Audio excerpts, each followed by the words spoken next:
नमस्कार. आमच्या गावामध्ये एक काका भेटले आहेत. ते वर्षानुवर्षे दुकान चालवतात. म्हणजे 15-20 वर्ष झाली आहे.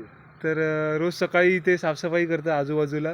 आणि हे त्यांचं एकदम पारंपरिक पद्धतीने आहे तसंच आहे दुकान छोटंसं. काय सांगाल तुम्ही, म्हणजे इतके वर्ष सातत्य ठेवलंय कशा पद्धतीने? नाही, चांगल्या पद्धतीने साफसफाई आजूबाजूला केली पाहिजे साफसफाई आजूबाजूला का? नाही तर काय होणार नाही, कचरा विचार वगैरे कचरा विचरा होणारच, बरोबर. आणि मग तुम्ही कुठे मुंबईत वगैरे जाण्याचा प्रयत्न केला नाही? इथे असतो. कारण इकडचं वातावरण पण चांगलं आहे बघायला काही गेलं नाही, तर. मला 70 वर्ष झाली, पण 70 वर्षात मी काय नाही. 70 वर्ष इकडेच आहेत तुम्ही काढलाय? जन्म तिकडे झाला. जन्मच इकडे झाला. तुमचं नाव काय सांगाल का? मापणकर.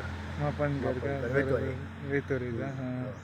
बघा 70 वर्ष इकडेच राहत आहेत का? आणि बघा इकडच्या वातावरणात फिटनेस चांगला राहतो त्या मानाने, कारण शहरीकरणात प्रदूषण जास्त असतं, त्यामुळे आजार पण त्या साईडला लवकर आहे, इकडे तेवढं कमी आहे. तसंच मग भेटत राहूया. धन्यवाद. तुम्ही कुठून आले? काय जमता येते? काकांचं दुकान बघा एकदम पारंपरिक पद्धतीचं आहे. पूर्वीच्या काळात जसं असायचं तसंच आहे.